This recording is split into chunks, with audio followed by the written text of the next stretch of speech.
Hello friends, welcome back to a channel. एक बार फिर से आप सबका स्वागत है। और आज तारीख 18 अगस्त 2022 दिन शुक्रवार यानी फ्राइडे है। और 18 अगस्त में द हिंदू न्यूज़पेपर से मैंने एडिटोरियल है जो too good to be true on accommodating the Rohingya, ये एडिटोरियल है, पहला ही एडिटोरियल है इसका। और इससे जो वोकेबलरी इंपॉर्टेंट्स वोकैब थी वो मैंने कवर की है। पर डे आपको इसी चैनल पे एडिटोरियल से वीडियो वोकेबलरीज और उनके सिनोनिम्स एंटोनिम्स और एग्जांपल विद फ़ोटो आपको मिलता रहेगा। तो चलिए शुरू करते हैं। ये आज का जो आर्टिकल है, रोहिंग्या जो है उनके ऊपर जो एक्शन सरकार ले रही है उससे रिलेटेड है। इसमें जो भी इम्पोर्टेंट्स वोकैब है वो मैंने कवर की है। तो चलिए बढ़ते हैं आगे और शुरू करते हैं अपनी वीडियो। स्लम पहला वोकैब है अपने पास, स्लम। और स्लम को अगर हम प्लूरल बनाएं तो इसे बनाएंगे स्लम्स। स्लम एक पार्ट ऑफ स्पीच में नाउन होता है। इसका मीनिंग होता है an area of a city, या कोई शहर का ऐसा एरिया या किसी कस्बे का ऐसा area where living conditions are very bad, यानी जहाँ पे रहना दुश्वार टाइप का हो। जैसे शहरों में गरीबों की बस्ती होती है, इस टाइप की, उसे स्लम एरिया कहते हैं। झुग्गी झोंपड़ी वाला क्षेत्र होता है उसे हम स्लम एरिया कह सकते हैं। जैसे आप देख सकते हैं ये कितना बढ़िया बड़ा शहर है, यहाँ पे आप देखेंगे तो। और ये स्लम एरिया है, ये सारा स्लम एरिया है, यहाँ झुग्गी झोंपड़ पट्टी, तो इसे हम स्लम एरिया कहेंगे। अगर हम एग्जाम्पल के थ्रू देखें तो एग्जाम्पल है अपने पास, he grew he grew up in slum of New York, यानी वो बड़ा हुआ न्यूयॉर्क के स्लम एरिया में, यानी न्यूयॉर्क के स्लम एरिया क्षेत्र में, ऐसे क्षेत्र में वो बड़ा हुआ जहाँ पे झुग्गी झोपड़ी वाला क्षेत्र है, वहाँ पे वो बड़ा हुआ। स्लम एक पार्ट ऑफ स्पीच में नाउन होता है। ये वर्ड आपको, आप एडिटोरियल देखेंगे तो उसमें मिलेगा। अगर आप कमेंट करेंगे तो मैं एडिटोरियल अपने टेलीग्राम पे डेली डाल दिया करूँगा, जिससे कि आपको हेल्प मिल जाए। और आप एडिटोरियल मॉर्निंग में ही, मैं रात को 2 ढाई 3 बजे करीब एडिटोरियल डाल दूँगा, और आप मॉर्निंग में उससे उस एडिटोरियल को पढ़ सकते हैं। उसकी वोकैब मैं पर डे यहाँ पे कवर करूँगा। तो बढ़ते हैं नेक्स्ट। नेक्स्ट अपने पास ये देखो, आज का टोन भी था, अगर आपने फर्स्ट स्लाइड देखी होगी तो उसमें मैंने यहाँ लिखा था too good to be true. अगर आपको मैं वहाँ पे लेके चलता हूँ फर्स्ट स्लाइड पे तो आप देखेंगे, ये देखिए यहाँ पे लिखा है too good to be true on accommodating the Rohingya. तो यही एक फ्रेजल वर्ब है, ये कहने का मतलब ये है, ये एक फ्रेजल वर्ब है। और ये नाउन भी है और एक फ्रेजल वर्ब में यूज़ होती है। Too good to be true का मतलब होता है इतना अधिक सुंदर कोई चीज़ होता है, मतलब जिसपे so beautiful that can't believe it, यानी कोई ऐसी चीज़, वैसी वस्तु या ऐसी सुंदरता चीज़ जिस पर विश्वास करना थोड़ा मुश्किल हो, इस टाइप की। या फिर आप विश्वास उस पर, मतलब तुम्हें विश्वास होगा ही नहीं। सपोज़ आपसे कोई व्यक्ति ये कहने लगे कि मैं जहाँ जॉब करता हूँ वहाँ मुझे 15,000 रुपये मिलते हैं, और आपको कन्फर्म है वहाँ 15,000 मिलते ही नहीं है, तो ये एक हिसाब से इस तरह का ब्यूटी झूठ हो गया, पता चल गया तुम्हें डायरेक्टली, तुम इस पर डायरेक्टली संदेह कर सकते हो। इसे कहते हैं too good to be true. ठीक है, जैसे यहाँ पे आपने इसमें देखा भी होगा, too good to be true, too so good that it is hard to believe, मतलब हार्ड टू बिलीव मतलब विश्वास करना मुश्किल है, too positive to be real, कि ये असली हो सकता है। इतना सफ़ेद टाइप का झूठ है, इस टाइप समझिए आप, जिस पे विश्वास करना बहुत ही मुश्किल है। He the news that he won $5 million military prize was too good to be true, यानी न्यूज ऐसी थी कि उसने $5 मिलियन प्राइज लॉटरी जीती है। ये न्यूज़ बिल्कुल ऐसी है जैसे too good to be true, जिस पे भरोसा करना थोड़ा मुश्किल है। और अगर हम एग्जाम्पल देखें तो अपने पास एग्जाम्पल है, her news job sounds too good to be true. Example एक अपने पास यहाँ भी है, ये वाला, ये भी एग्जाम्पल है, और एक एग्जाम्पल मैंने यहाँ भी इंक्लूड कर दिया है। हर न्यूज़ जॉब, उसकी जो नई जॉब थी, साउंड्स सुनकर ऐसा लग रहा था गुड टू बी ट्रू, जिस पर विश्वास करना थोड़ा मुश्किल था। बढ़ते हैं आगे। नेक्स्ट है अपने पास सी सिक्वेस्टर्ड मतलब होता है, सिक्वेस्टर्ड मतलब होता है दूर, एकांत या शांत कर लेना, निर्जन, यानी खुद को थोड़ा दूर कर लेना। आप कहो तो उसे आइसोलेट कह सकते हैं, आइसोलेट भी कह सकते हैं। या it is far away from people, यानी खुद को लोगों से दूर कर लेना, उसे क्या कहते हैं, उसे सिक्वेस्टर्ड, ये एडजेक्टिव होता है पार्ट ऑफ स्पीच में, सिक्वेस्टर्ड कह सकते हैं आप, या फिर उसे आइसोलेट भी आप कह सकते हैं। और ये आप यहाँ पे पिक्चर देख रहे हैं, सबसे अलग है। एक हिसाब से आइसोलेट है, या आप तुम इसे सिक्वेस्टर्ड कह सकते हो। ये पार्ट ऑफ स्पीच में एडजेक्टिव है। इसका एक एग्जांपल देख लेते हैं। एग्जांपल है अपने पास, he was sequestered in his room, यानी वो अपने रूम में आइसोलेट हो गया, या शांत हो गया, या एकांत हो गया, उसने लोगों को खुद से दूर कर लिया। समझ गए, उसको क्या बोलते हैं, सीक्वेस्टर्ड। सो बढ़ते हैं नेक्स्ट स्लाइड की तरफ। नेक्स्ट क्वेश्चन, नेक्स्ट वोकैब अपने पास डिपोर्ट। डिपोर्ट का मतलब होता है, डिपोर्ट का मतलब होता है किसी को देश छोड़ने के लिए मजबूर कर देना, उसे हम कहेंगे डिपोर्ट। डिपोर्ट किसे कहेंगे, किसी को देश छोड़ने के लिए मजबूर कर देना, उसे डिपोर्ट कहते हैं। या निर्वासित करना, निर्वासित करना या देश छोड़ने के लिए मजबूर कर देना। कहाँ से, जहाँ पर रहना कानूनी अधिकार न हो, उसे डिपोर्ट कहते हैं। ये एक फ्रेज, वर्ब होती है, वो क्या उसमें पार्ट्स ऑफ स्पीच में इसे वर्ब कहते हैं, और एडजेक्टिव में इसे डिपोर्टेड आप कह सकते हैं। डिपोर्टेड इसका एडजेक्टिव फॉर्म है, और डिपोर्ट इसका वर्ब फॉर्म है। मीनिंग है टू फोर्स समबडी, किसी को फोर्स करना, समबडी मतलब किसी को, टू लीव अ कंट्री, किसी देश को छोड़ने के लिए उसे बाध्य कर देना, उसे डिपोर्ट कहते हैं। और एग्जाम्पल के थ्रू हम समझते हैं। तो एग्जाम्पल अपने पास, a number of illegal immigrants have been deported, यानी कई अवैध, कई नंबर ऑफ मतलब बहुत सारे, या कई अवैध अप्रवासियों को निर्वासित किया गया या मजबूर किया गया, किसके लिए निर्वासित किया गया, देश को छोड़ने के लिए।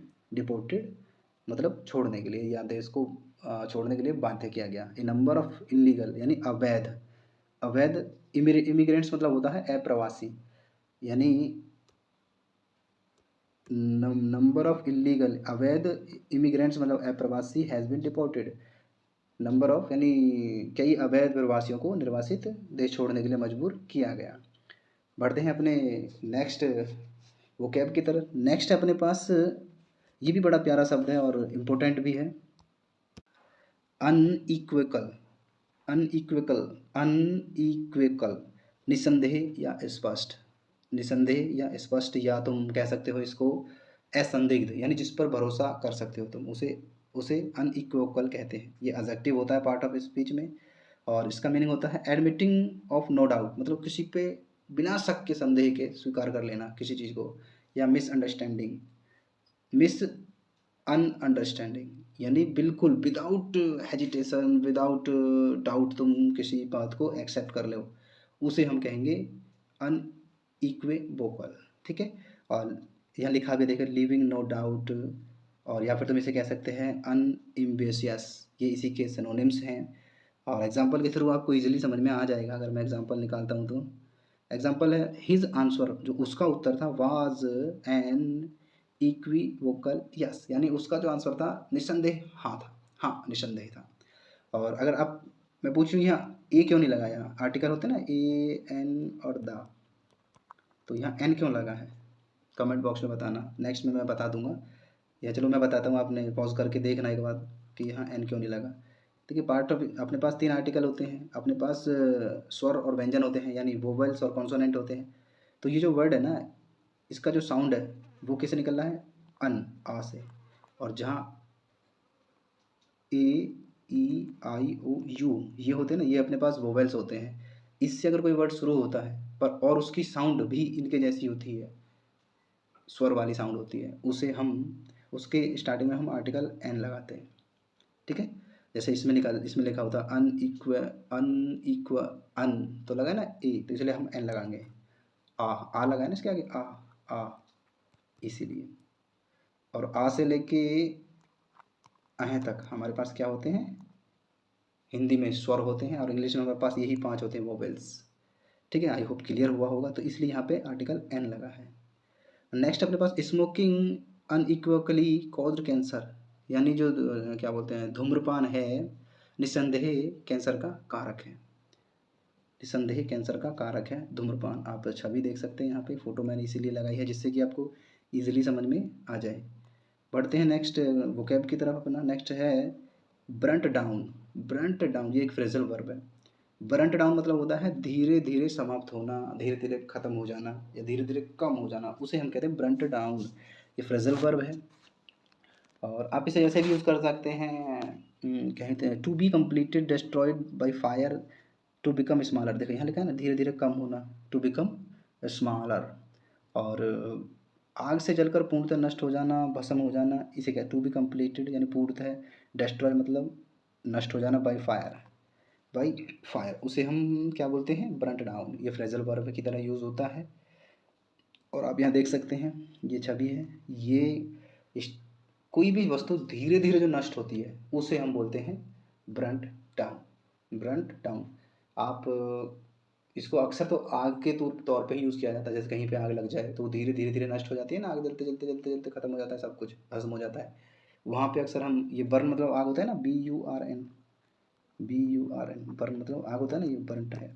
ये फ्रेजल वर्ब में यूज़ हुई है, ठीक है। और एग्जांपल अगर हम देखें इसका, तो एग्जांपल है हमारे पास, अपने पास एग्जांपल है, a house burnt down 2 days before the Christmas. यानी एक घर क्रिसमस से 2 दिन पहले ही भस्म हो गया, आग लग गई होगी उसमें, वो भस्म हो गया। ये फोटो आप देख रहे हैं। नेक्स्ट अपने पास इथेनिक क्लिनजिंग, इसे बोलते हैं नस्लीय सफाई या नस्लीय सफाया। इथेनिक क्लिनजिंग, इसका मीनिंग होता है, ethnic cleansing is the systematic force, मतलब ये एक तरह का व्यवस्थित दबाव होता है। किन पर होता है ये? ये होता है इथनिक यानी नस्लीय लोगों पर, रेशियल लोगों पर, जो क्या बोलते हैं, नस्लीय हो या धार्मिक समूहों वाले होते हैं, जातीय। और रिलीजियस मतलब धार्मिक ग्रुप, इन लोगों पर ये एक सिस्टमैटिक फोर्स होता है, जिसकी वजह से ये देश छोड़ने के लिए जबरन इन्हें किया जाता है, मजबूर किया जाता है। फिर ये देश को छोड़ के चले जाते हैं, उसे बोलते हैं इथे एथनिक क्लिनजिंग।